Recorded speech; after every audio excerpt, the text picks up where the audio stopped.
extremamente necessário para que a gente tema a Deus, para que a gente tenha temor de Deus, porque quando a gente entende a nossa situação de pecador diante de um Deus santo, a gente treme, a gente teme, a gente olha para Deus e a gente vê, nós estamos perdidos diante de um Deus tão grande. Jonathan Edwards, um daqueles que eu citei, foi um dos grandes pregadores também, foi um puritano do século XVIII. Ele pregou um dos seus maiores sermões, um sermão muito famoso. Aliás, os puritanos eles tinham o hábito de pregar sermões de 2 horas. Na primeira hora eles explicavam o texto, na segunda hora eles aplicavam o texto. Então, se segura aqui hoje. Não, brincadeira. Mas ele pregou um sermão chamado assim: Pecadores nas mãos de um Deus irado.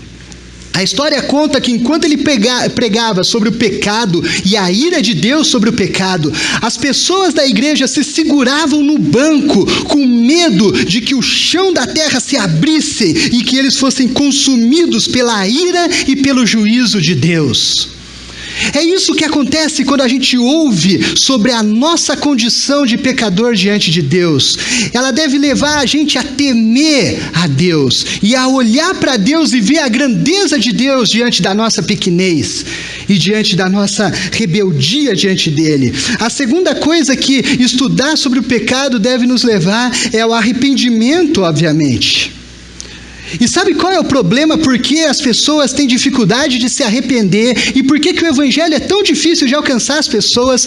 Por que é tão difícil mostrar para as pessoas que elas precisam ser salvas pela graça de Cristo Jesus? Porque o mundo não sabe do que ele precisa ser salvo. Salvo do que, afinal de contas? Se eu não tenho nenhum problema, se eu sigo as leis, se eu sou uma pessoa boa, salvo do quê? E você vai tentar falar, você precisa se arrepender. Me arrepender do quê? Eu sou uma pessoa boa, eu faço doações, eu não sou corrupto igual aqueles políticos, eu não quebro as leis, eu não roubo ninguém, eu não faço mal para ninguém, eu sou caridoso, eu sou bondoso, eu não preciso ser salvo de nada. Mas quando a gente estuda a nossa condição de pecador, é isso que nos leva ao verdadeiro arrependimento. Não ao remorso de ter feito alguma coisa errada, mas ao verdadeiro arrependimento. Estudar sobre o pecado também deve levar nós, que já fomos salvos pela graça de Jesus, a nos motivarmos a fazer a grande obra de Cristo aqui na terra, que é de anunciar a salvação.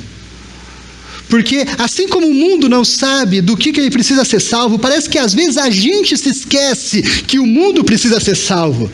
A gente se esquece que o mundo vive em pecado e o mundo é filho da ira de Deus.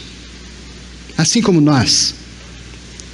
E em quarto lugar, a gente precisa estudar essas verdades sobre o pecado, por mais que elas sejam dolorosas, porque é nessas verdades que a gente aprende a renovar o nosso amor por Deus.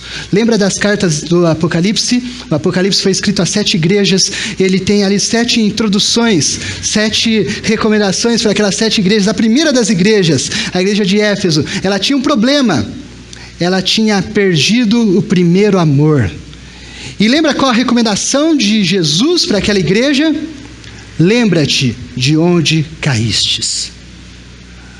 A gente precisa se lembrar do poço de lama que a gente foi tirado, para a gente se lembrar do tamanho da salvação que Deus ofereceu para nós, para que a gente possa voltar ao nosso primeiro amor. Lembra da mulher? Eu já preguei isso aqui. A mulher que estoura lá o vidro de perfume nos pés de Jesus, que chora, lava os pés de Jesus com as suas lágrimas, seca com o cabelo. O que Jesus fala dela em comparação com Simão, aquele fariseu, não é, que estava julgando ela? Ele fala assim: aquele a quem muito é perdoado, muito ama. Não significa que alguém é mais perdoado ou menos perdoado. Significa que a gente precisa ter percepção do quanto a gente foi perdoado para a gente amar mais a Deus. A gente precisa entender o tamanho do nosso problema com Deus, que Cristo resolveu por nós, para que a gente possa renovar o nosso amor por Ele. E é por isso que a gente vai estudar sobre o pecado. E eu quero então pontuar 3 verdades sobre o pecado, nessa nossa anatomia que a gente vai fazer do pecado, igual quem pega lá um corpo e começa a abrir e procurar o que tem lá no fundo, né? O que tem lá no âmago daquela questão. A gente vai procurar analisar o pecado e ver o que é o pecado, afinal de contas. Então, 3 verdades sobre o pecado. A primeira delas, o pecado. Talvez sejam verdades que você nunca tenha ouvido sobre o pecado, tá? A primeira delas é que o pecado, ele diz respeito a Deus. O pecado diz respeito a Deus. Deixa eu voltar no texto que a gente leu. Poxa, realmente ficou muito pequeno. Romanos 3:23, lá no final do texto que a gente leu, esse versículo é bem conhecido, não é? Toda criança aprende ele na EBD, na EBF. Eu decorei ele quando eu tinha lá, sei lá, pouquíssimos anos. Porque todos pecaram e estão destituídos da glória de Deus. Normalmente a gente olha para esse versículo e a gente observa o início dele, porque todos pecaram, para falar assim, todo mundo pecou. Mas a gente precisa parar e pensar na segunda parte. O fato deles terem pecado, de todos terem pecados, o pecado, ele tem em essência isso daqui. Todos estão destituídos da glória de Deus. Significa, em outras versões, fala assim, todos estão separados da glória de Deus, todos carecem da glória de Deus. O pecado, ele é a separação da glória de Deus. Para a gente entender um pouquinho melhor Romanos 3:23, deixa eu ir até Romanos 1 do 21 até o 24, principalmente o versículo 23, onde fala assim, porque eles tendo conhecido a Deus, não glorificaram como Deus, nem lhe renderam graças, mas em seus pensamentos tornaram-se fúteis, e o coração insensato deles obscureceu-se. Dizendo-se sábios, tornaram-se loucos e trocaram, presta atenção nisso, trocaram a glória do Deus imortal por imagens feitas segundo a semelhança do homem mortal, bem como de pássaros, quadrúpedes e répteis. Por isso Deus os entregou à impureza sexual segundo os desejos pecaminosos do seu coração, para a degradação do seu corpo entre si. Esse é o diagnóstico do pecado. Esse é a definição de pecado feita por Paulo. O pecado é isso. Os homens trocaram a glória de Deus por imagens feitas segundo a semelhança de homens. Uma troca. Sabe? Você tem algo, então você troca por outra coisa. Você tem a glória de Deus, você tem a glória de Deus preenchendo toda a sua vida, te satisfazendo, te dando tudo aquilo que você precisa, toda a alegria que você precisa, mas então você troca isso por outras coisas, por outras coisas que te dão prazeres, por outras coisas, seja você mesmo, o seu próprio ego. Então quando você troca algo que você tinha, você não tem mais. Você carece daquilo. Você está afastado daquilo. É por isso que todos pecaram e todos estão separados da glória de Deus. Eles não têm mais a glória de Deus, porque eles trocaram a glória de Deus por outras coisas. O pecado, em essência, ele é isso. Ele é uma troca. É a troca que aconteceu lá no Jardim do Éden, quando Deus criou Adão e Eva, colocou eles no jardim e disse assim, olha, vocês podem comer tudo, menos da árvore do conhecimento do bem e do mal. Sabe o que Deus estava dizendo para Adão e Eva? Estava dizendo assim, olha, eu coloquei vocês aqui, eu convivo com vocês, vocês acordam de manhã e vocês me encontram, vocês caminham comigo, eu devo ser a fonte de todo o prazer, de toda a satisfação, de toda a alegria que vocês têm. Mas então Satanás vem e tenta Adão, tenta Eva, para que eles passem a desejar outra coisa e troquem essa satisfação que eles têm em Deus pelo conhecimento do bem e do mal. Essa é a tentação de Satanás. Fala assim, peraí, tem alguma coisa melhor ainda. Então vamos fazer uma troca. Vocês vão perder coisas, mas vocês vão ganhar coisas melhores. O pecado, ele é sempre essa troca. É a troca entre a satisfação que a glória de Deus produz na sua vida por coisas que esse mundo pode dar. E dessa troca vem a falta. E dessa falta vem as consequências. A gente está muito acostumado a olhar para o pecado como as consequências do pecado original. Mas essas consequências são consequências. O pecado acontece quando a gente troca a glória de Deus por outras coisas. E dessa troca, então, a Bíblia fala que por causa disso, Deus os entregou à impureza sexual. E se você continuar lendo o capítulo 1 de Romanos, você vai ver ali a lista de todas as maldades que alguém é capaz de fazer. Isso é consequência da troca da glória de Deus por outras coisas. Como consequência disso, o homem é impuro, é imoral, é corrupto, é maldoso, é malicioso, é mentiroso, é assassino, é blasfemo, é idólatra, por conta da troca da glória de Deus por outras coisas. Por isso que o pecado, ele é sobre Deus. O pecado não é sobre uma lista de coisas que você não deve fazer. Então você faz uma dessas coisas que você não deveria fazer, pecou. Não, não é isso. Isso é só o sintoma de algo que aconteceu muito antes no seu coração, quando você negou a glória de Deus como a fonte de satisfação da sua vida e você buscou a satisfação em outras coisas. O pecado não é sobre essa lista de pode e não pode. O pecado é sobre Deus, é sobre você negar a Deus na sua vida. O pecado não é sobre o quão mal alguém pode ser. Não. O pecado é sobre o fato de que você desagradou a Deus quando você trocou a glória dele por outros prazeres desse mundo. Mais um texto sobre isso. 1 Coríntios 10, 31 fala assim.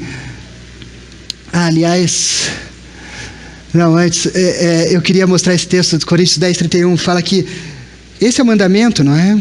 Quer comais, quer bebais, quer façais qualquer outra coisa, façam tudo para a glória de Deus.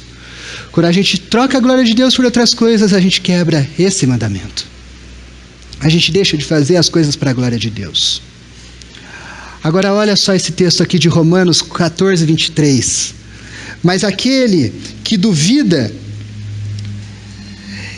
é condenado se comer, porque não come com fé. E agora presta atenção nessa afirmação que Paulo faz. E tudo que não provém de fé é pecado. Tudo aquilo que você faz sem crer que Deus é a fonte de tudo que você é, de tudo que você faz, de tudo que você pode ser, de toda a força que você tem, tudo aquilo que você faz, que você não rende a Deus o mérito por aquilo que você faz, é pecado. Entende? Mesmo as coisas boas, é pecado, porque não rende glórias a Deus. E tudo que a gente faz, a gente deve fazer tudo para a glória de Deus. O pecado é sobre Deus. Não é sobre você ser bom ou você ser mal. É sobre você dar glória a Deus ou você dar glória a qualquer outra coisa, dar mérito a qualquer outra coisa que não seja Deus. A gente precisa olhar o pecado pela perspectiva de que o pecado é uma ofensa a Deus. E isso torna o pecado algo muito mais sério do que a gente pode imaginar. Então isso me leva à segunda afirmação sobre o pecado. A segunda coisa que eu quero pontuar sobre o pecado é que o pecado, ele afeta então a humanidade de forma total. Eu não disse que eu ia falar sobre depravação total. Então deixa eu explicar o que é esse total. Deixa eu separar essa afirmação em 3 partes. Então a primeira delas é essa: o pecado afeta toda a humanidade, todas as pessoas, porque todos pecaram, sim, todos pecaram, todos se desviaram de Deus, não há nenhum bom, nenhum sequer, todos eles pecaram. Todas as pessoas, não existe ninguém que possa dizer eu não pequei. A Bíblia fala, se você fala que você não tem pecado, você é mentiroso, você acabou de pecar. Porque todos pecaram. Todos nós já nascemos em pecado. Davi fala isso, em pecado eu nasci. Em pecado me concebeu a minha mãe. Todos nós já nascemos com a semente do pecado. Romanos 5 fala que em Adão todos nós pecamos. Até mesmo uma criança que ainda nem sabe o que é certo e o que é errado. Até mesmo as meninas, a Sofia, a Letícia, elas têm 8 meses, elas não têm consciência do que é certo e do que é errado, mas elas já nasceram pecadoras, porque em Adão todos pecaram. No momento em que Adão decidiu rejeitar a glória de Deus para se satisfazer e buscar a alegria, buscar a satisfação em outras coisas, todos nós nascemos com a mesma semente de Adão e todos nós nascemos com a mesma natureza de Adão. E você pode achar, mas uma criança é tão inocente, mas a partir do momento em que ela começar a tomar consciência do que é certo e o que é errado, adivinha só o que ela vai fazer? O errado? Porque todos nós somos pecadores. Isso já está na nossa natureza desde Adão. Alguém nasceu sem pecado, foi Adão. Mas ele escolheu pecar. E ele escolheu por todos nós. E desde Adão todos nós nascemos assim. É por isso que algumas pessoas tratam essa doutrina como a doutrina do pecado original. Em Adão todos pecaram e todos nós somos pecadores. Mas tem mais uma coisa, não só o pecado afeta toda a humanidade, mas tudo o que o homem sem Deus faz é pecado. Lembra que eu acabei de falar que tudo que é feito sem fé é pecado? Então, todo aquele que não crê em Deus, não crê que Deus é a fonte de tudo aquilo que Ele é, não deposita a sua vida nas mãos de Deus, então tudo que ele faz não é pela fé. E tudo aquilo que é sem fé é pecado. Mesmo as coisas boas, pessoas sem Deus podem fazer coisas boas, podem construir hospitais, fazerem caridade, fazerem grandes feitos, coisas fantásticas, podem, é bom que elas façam isso, mas até mesmo as coisas boas que elas fazem é pecado. Porque não visa a glória de Deus, porque não é feito pela fé, e tudo que é sem fé é pecado, porque tudo que a gente faz deve ser, quer você coma, quer você beba, deve ser para a glória de Deus, e se você não faz alguma coisa, ou se você faz alguma coisa sem render a glória, o mérito, as graças a Deus, então é pecado. Então tudo que o homem sem Deus faz é pecado. É por isso que a depravação é total. É por isso que essa doença do pecado que existe dentro da humanidade é total, porque afeta todos e afeta de forma total. Afeta de forma completa, de forma que tudo o que a gente faz é pecado. Talvez você nunca tenha ouvido isso. Talvez isso seja um pouco chocante. Mas é o que a própria palavra de Deus fala. A terceira verdade, o homem, eu disse que o pecado afeta toda a humanidade de forma total, de forma que o homem é completamente incapaz de fazer o bem ou de agradar a Deus. Então todos pecaram, tudo o que todos fazem é pecado, e ninguém pode fazer nada para mudar isso. Porque nós somos completamente incapazes de fazer o bem. É muito importante a gente entender isso, porque disso vai decorrer todo o resto daquilo que a gente vai falar. Então, deixa eu mostrar alguns textos que explicam melhor isso. Romanos 8, do versículo 5 ao versículo 8. Romanos 8, do 5 ao 8. Vai anotando esses textos, tá? Depois eu posso arranjar um jeito de mandar esses slides com os textos para vocês também. Mas diz assim que quem vive segundo a carne tem a mente voltada para o que a carne deseja. Mas quem vive de acordo com o Espírito tem a mente voltada para o que o Espírito deseja. A mentalidade da carne é morta, mas a mentalidade do Espírito é vida e paz. A mentalidade da carne é inimiga de Deus, porque não se submete à lei de Deus, nem pode fazê-lo. Quem é dominado pela carne não pode agradar a Deus. Você percebeu o que está sendo dito aqui? É a palavra de Deus. quem é dominado pela carne não pode agradar a Deus. Todo aquele que é nascido da carne vive na carne. Para que a gente não seja dominado pela carne, é necessário que a gente nasça do Espírito, que a gente tenha uma nova vida, aquela nova vida que a gente está estudando em Efésios. O que significa que, se você não tem essa nova vida, é impossível você agradar a Deus. E sabe, deixar o seu estado pecaminoso e se voltar para Deus significa agradar a Deus, porque isso é algo que Deus se agrada, não é? Você se arrepender, você se converter dos seus maus caminhos. Mas o que a Bíblia está dizendo é que quem é dominado pela carne não pode agradar a Deus, não se submete à lei de Deus e nem pode fazê-lo. É uma incapacidade. É o que Agostinho falava assim. Agostinho, ele usava alguns termos em latim. Ele falava assim que a minha monografia do seminário foi sobre Agostinho, e ele usava assim, duas possibilidades: o posse pecare e o posse não pecare, ou seja, você pode pecar e você pode não pecar. Mas o que Agostinho fala é que a condição do ser humano sem Deus é a de não posse não pecare. O que Agostinho está querendo dizer é assim: nós não podemos não pecar,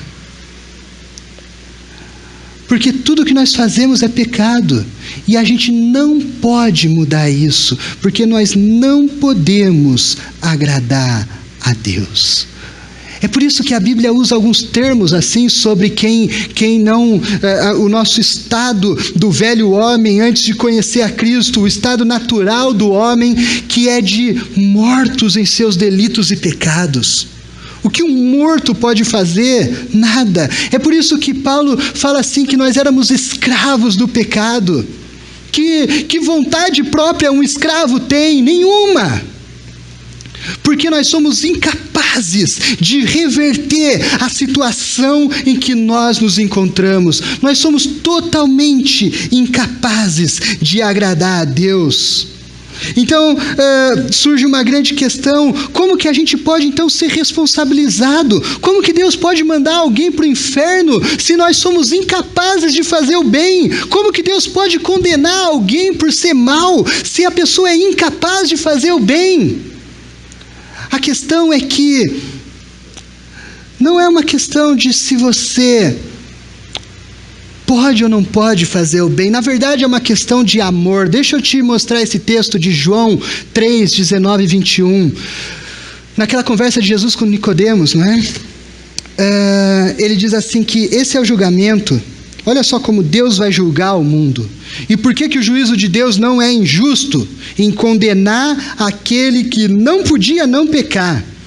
Ele diz assim: esse é o julgamento, a luz veio ao mundo, mas os homens amaram as trevas e não a luz, porque as suas obras eram más. Quem pratica o mal odeia a luz e não se aproxima da luz, temendo que as suas obras sejam manifestas. Quem pratica a verdade vem para a luz, para que se veja claramente que as suas obras são realizadas por intermédio de Deus. O que Jesus está dizendo aqui no Evangelho de João é o seguinte: existem dois grupos de pessoas, os que estão na luz e os que estão nas trevas. Não existe meio termo, não é? Eu estava vendo ontem lá as manifestações na frente da Polícia Federal em Curitiba. Então colocaram lá uma faixa e tinha uma turma a favor da prisão do ex-presidente. E daí tinha lá assim uns 20 metros de distância e tinha uma outra turma contra, não é, a prisão do ex-presidente. E no meio aqui estavam os policiais, os repórteres, e o repórter de um lado ele chegava pertinho, do outro lado ele ficava meio de longe, só filmava, dava um zoom na câmera, não é? Mas a questão é que nessa situação que Jesus está falando, não existe meio termo. Ou você está de um lado, ou você está do outro. E a questão de qual lado você está não é uma mera questão de escolha, é uma questão de amor. Quem está desse lado, quem está do lado da luz, ama a luz e odeia as trevas. Quem está do lado das trevas, ama as trevas e odeia a luz. E essa era a nossa condição. Nós estávamos nas trevas, nós amávamos as trevas e odiávamos a luz. E esse é o juízo sobre o mundo, que o mundo ama as trevas, o mundo ama o pecado. Ele está nessa situação pecaminosa, incapaz de agradar a Deus, mas ele ama isso. É o que Jonathan Edwards falava sobre a incapacidade moral ou a incapacidade física. É mais ou menos assim. Imagina que eu estou sentado numa cadeira, então você vem, você me algema nessa cadeira, você me prende na cadeira. Então você fala assim, você me dá uma ordem e fala assim: levanta da cadeira, senão eu vou te punir. E tudo em mim deseja levantar da cadeira. Eu quero levantar da cadeira, mas eu não posso. Eu sou incapaz de levantar da cadeira porque eu estou algemado à cadeira. Então você me pune porque eu não levantei da cadeira, mas eu estava algemado à cadeira. Por que você me pune? Isso é injusto. Eu era fisicamente incapaz de me levantar da cadeira. Mas a situação que Jesus relata lá no Evangelho, que João relata da conversa de Jesus com Nicodemos, é diferente. É a seguinte: imagina que eu estou na cadeira. E não tem nada me prendendo à cadeira, não tem algema, não tem nada. E você me pede para levantar a cadeira. Na verdade, você me dá uma ordem para levantar a cadeira e você fala: se você não levantar a cadeira, você vai ser punido por isso. Mas não tem nada fisicamente que me prende à cadeira. Mas, na verdade, não é uma cadeira qualquer, não é? Aquela cadeira é tão confortável. É igual aquela cadeira dos ministros do Supremo Tribunal Federal, não é? Eu fico pensando assim, eles demoram tanto para falar, porque aquela cadeira deve ser uma delícia de ficar sentado naquela cadeira, né? Vocês já viram? Aquela cadeira, aquela poltrona toda acolchoada. E eu tô lá naquela poltrona tão acolchoada, e eu tô tão confortável naquela cadeira, eu amo tanto aquela cadeira, que é impossível que eu mude de opinião. Eu simplesmente vou ficar naquela cadeira porque eu amo a cadeira. Essa é uma incapacidade moral. Eu estou moralmente amarrado àquela cadeira. Não é física, mas o meu coração está preso àquela cadeira. É por isso que Jesus fala que o julgamento é esse, que a luz veio ao mundo, mas os homens amaram as trevas. Eles estavam sentados nessa cadeira que se chamava trevas, e amava essas trevas, amava o pecado. Então Deus mostrou o caminho, mostrou: você tem que sair do pecado, mas nenhum homem poderia sair do pecado, porque ele amava o pecado. Ele não estava amarrado ao pecado, mas o seu coração estava amarrado ao pecado. Nós estávamos amarrados ao pecado dessa forma, que nós éramos incapazes de agradar a Deus. Essa é a condição do ser humano. E é por isso que o ser humano, ele é completamente responsável pelo seu pecado. E é por isso que o juízo de Deus sobre a humanidade, mesmo que incapaz de agradar a Deus, ele é totalmente justo, porque nós amamos o pecado e nada nos faria sair de lá. Então eu quero ir à terceira verdade sobre o pecado. O pecado, ele merece uma punição eterna. O pecado é sobre Deus. O pecado afeta o ser humano de forma total. Individualmente todos pecaram e completamente todas as atitudes de todos os homens são pecaminosas. Ele não pode fazer nada para mudar isso. E ele merece uma punição severa e eterna sobre o pecado. Efésios 2, versículo 3, diz assim que anteriormente todos nós também vivíamos entre eles, satisfazendo as vontades da nossa carne, seguindo os seus desejos e pensamentos, como os outros, éramos por natureza merecedores da ira de Deus. Em outras versões vai falar que nós éramos filhos da ira de Deus. Filhos da ira de Deus. Nós nascemos merecedores da condenação justa, eterna e severa de Deus. Nós nascemos merecedores do inferno. Se existe uma coisa que você merece, é o inferno. Se existe uma coisa que todo ser humano na face da terra, que existe, que já existiu, merece, é o inferno. É isso que nós merecemos de Deus. E isso é completamente justo da parte de Deus. Mas talvez você se pergunte, não parece um pouco exagerado isso? Esse negócio de inferno? Vamos supor assim, que você seja uma pessoa boa. O que eu duvido que você seja, mas vamos supor que você seja uma pessoa relativamente boa e que você tenha cometido pouquíssimos pecados durante a vida. Seria justo você pagar eternamente por uma meia dúzia de pecados? Ou vamos insistir mais, igual Abraão insistiu com Deus, né? Será que se tiver uma pessoa só, né? Será que se você tiver cometido um pecado só durante toda a vida? Eu duvido disso, mas será que é justo você ser condenado eternamente no fogo eterno do inferno por causa de um único pecado? Vamos pensar numa pessoa que teve uma vida média aí de 60, 70 anos. Por mais que ela tenha passado a vida inteira pecando, será que é justo? Te parece proporcional você pagar? Você já tentou medir uma eternidade, o tamanho de uma eternidade? É bastante, viu? Te parece proporcional você ser penalizado eternamente por uns 70 anos de maldade, de pecado? Não deveria ser assim, uns 70 anos ali, né, no inferno, num lugar assim, tipo, por isso que inventaram o purgatório, né, num lugar aí, né, eu fico um tempinho lá pagando isso. Será que não é mais proporcional? Não parece ser mais justo? Parece tão desproporcional, não é, a severidade do inferno. A gente não gosta de ouvir falar sobre o inferno. As pessoas não gostam, nem a gente, né, que é salvo, a gente gosta muito de ouvir sobre o inferno, porque parece assim um inferno uma coisa tão grande, não é? E a gente quer ter tanta compaixão, não é? Que a gente não...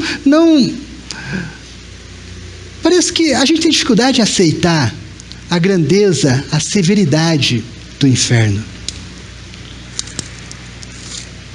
Mas eu quero dizer para você, sim, é completamente justo, que se você cometer um só pecado, de 1 minuto, em toda a sua vida, que você seja punido eternamente, com o maior de todos os sofrimentos, no inferno. E deixa eu te explicar por quê. Tiago 2, versículo 10 e 11, fala assim: pois quem obedece toda a lei, mas tropeça em apenas um ponto, torna-se culpado de quebrá-la inteiramente. Pois aquele que disse não adulterarás, também disse não matarás. Se você comete adultério, não comete adultério, mas comete assassinato, torna-se transgressor da lei. A severidade da condenação de Deus e da justiça de Deus não é proporcional ao tamanho da ofensa ou ao tamanho do pecado que você comete, mas ela é proporcional ao tamanho daquele que é ofendido pelo seu pecado. Deixa eu te explicar uma coisa. Se você estiver andando na rua, alguém te fechar e você, num momento aí onde você não foi guiado pelo Espírito Santo, você baixa a janela do vidro e xinga aquela pessoa com todas as palavras que você imagina de mais feias, de mais torpe, né? Lembra que a gente falou aquelas palavras podres que saem da nossa boca? A pessoa pode até te processar por danos morais, injúria. Mas eu não sei se tem algum advogado aqui, mas dificilmente isso vai gerar algum tipo de punição para você. Mas experimenta fazer a mesma coisa na frente de um policial militar. Ou melhor, experimenta ofender um policial, experimenta ofender uma autoridade, experimenta ofender um juiz, experimenta chegar na frente do Sérgio Moro e falar todas aquelas palavras que você falou pro cara que te fechou na rua. Eu tenho certeza que você vai ser preso na hora. Porque um dos fatores que são considerados na hora de você determinar a punição de um crime não é somente o ato em si que foi praticado, mas a pessoa que foi ofendida pelo seu ato. Isso é uma coisa natural. Deixa eu fazer um outro exemplo aqui. Imagina alguém que assassina outra pessoa numa briga de rua. Não é? É lógico, é um assassinato, você vai ficar revoltado com a violência e tal, mas imagina uma pessoa que entra na casa de alguém e assassina uma criança indefesa, um bebê ainda de colo. Imagina aquele casal que cortou as redes do seu apartamento e jogou a criança pela janela. É um crime muito mais hediondo, mas é assassinato da mesma forma. Mas a diferença entre um crime e o outro não está no crime em si, no assassinato, mas sim naquele que foi o alvo do crime. O que Tiago está dizendo aqui é que você pode desobedecer o mandamento de não adulterarás ou de não matarás, mas se você desobedecer você se torna réu de toda a lei. E o motivo de você se tornar réu de toda a lei não é porque você adulterou contra alguém, não é porque você matou alguém, não é por causa disso, é porque a relevância da lei tá porque aquele que disse não adulterarás também disse não matarás. Não é porque você matou alguém, é porque quando você matou alguém, você desobedeceu aquele que disse não matarás. Porque o pecado é uma ofensa contra Deus. Foi o primeiro ponto, não é? O pecado diz respeito a Deus. Imagina só, se alguém que ofende um policial, se alguém que ofende um juiz, se alguém que ofende uma autoridade merece uma punição compatível com a dignidade da pessoa que foi ofendida, quanto mais nós que ofendemos o Deus dos deuses, o Senhor dos senhores, aquele que é eterno, aquele que é infinito, aquele que é todo-poderoso, aquele que é digno e dono de toda a glória, de toda a honra, aquele que criou o universo, os céus dos céus, a terra, tudo aquilo que existe nela, aquele que é soberano, Senhor sobre todas as coisas. Você ofendeu esse Deus com o seu pecado quando você negou a glória dele e trocou a glória dele por outras coisas que o mundo podia te oferecer para agradar o seu ego e o seu coração. Foi esse Deus que você ofendeu, e é por isso que quando você ofende um Deus eterno, você merece uma punição eterna. É por isso que quando você ofende um Deus infinito, você merece uma punição infinita. É por isso que o inferno é perfeitamente justo para todos aqueles que pecaram. E a má notícia é: todos pecaram. E não interessa o tamanho do seu pecado, não interessa se é um pecadinho ou um pecadão, não interessa se ele ofendeu uma pessoa ou 1 milhão de pessoas, não interessa se você só tirou a dignidade de alguém ou se você tirou a vida de alguém. Todo pecado é uma ofensa contra Deus.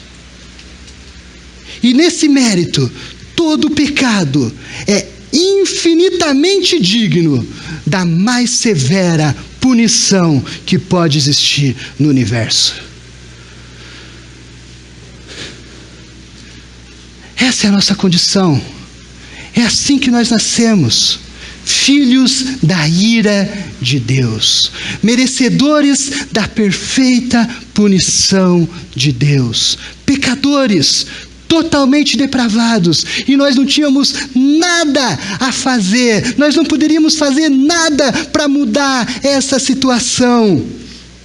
Então, concluindo já, eu quero levantar algumas questões que, se nós não podemos nos salvar, então, se nós não podemos mudar nada, se nós não podemos agradar a Deus, se nós não podemos reverter essa situação e agradar a Deus se arrependendo dos nossos pecados, se nós não temos nem sequer a capacidade de nos arrepender, da ofensa que a gente fez contra Deus.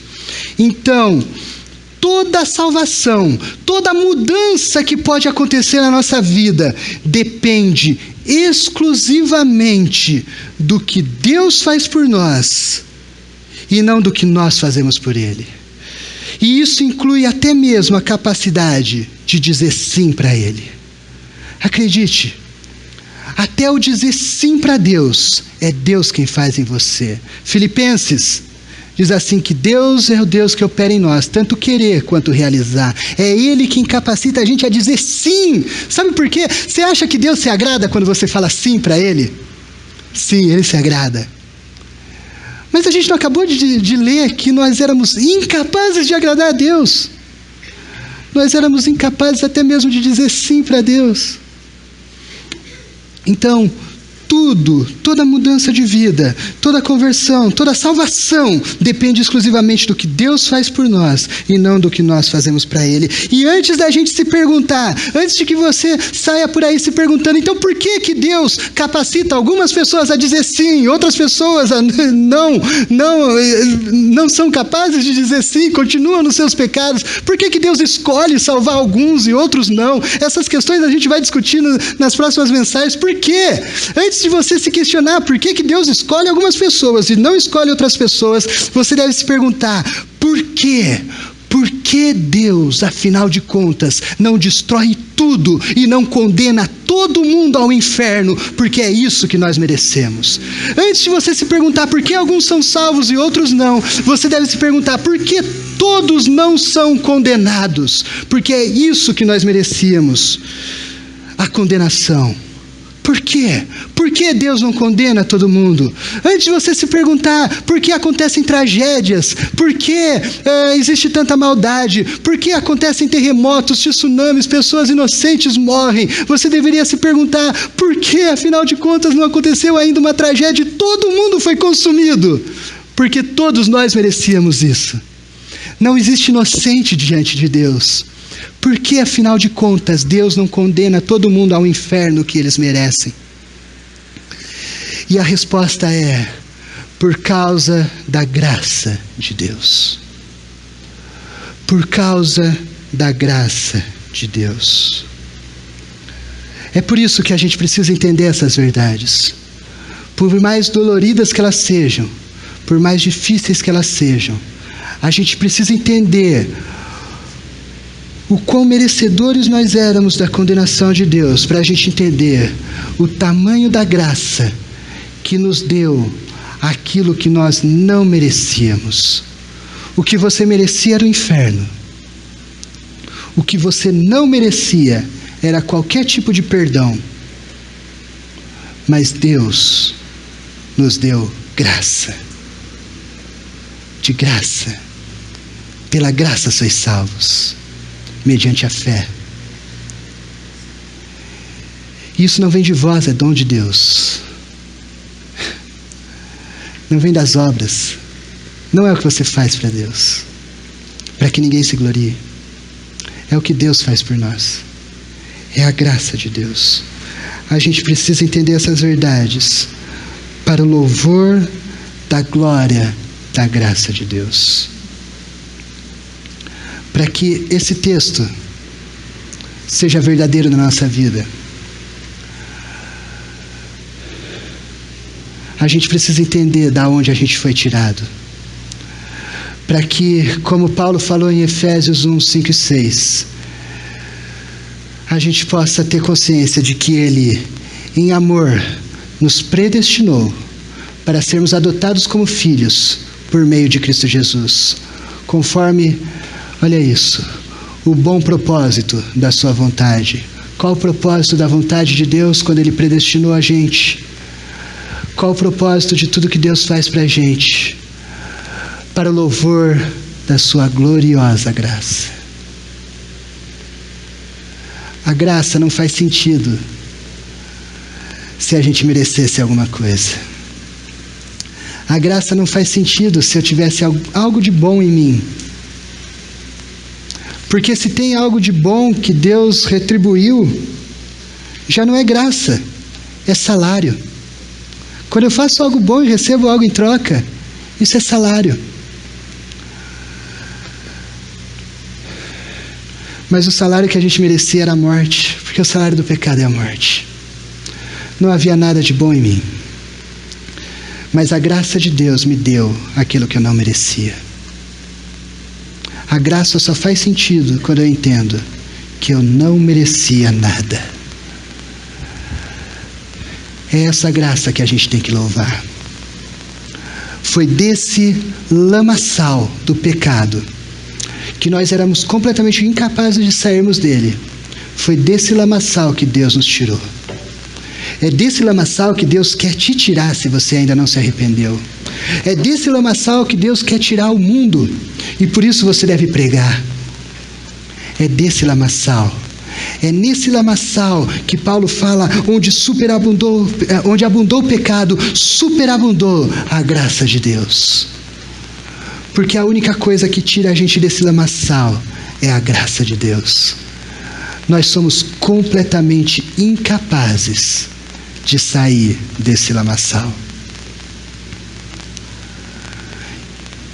E é por isso que a gente tem que louvar a gloriosa graça de Deus que nos tirou desse charco de lodo. Lembra-te de onde você caiu e volta ao teu primeiro amor. Esse é o conselho de Jesus à igreja, para que a gente se lembre da nossa miséria e que a gente ame e louve a Deus pela sua graça. Vamos orar? Pai amado, muito obrigado a Deus pela tua graça. Muito obrigado a Deus pela tua misericórdia, Pai.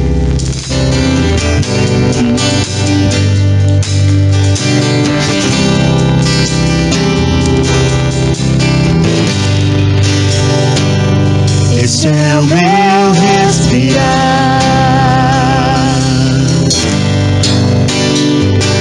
Esse é o meu respirar. Teu Santo Espírito vivendo em mim. E este é o meu pão. E este é o meu pão. Tua vontade feita em mim. E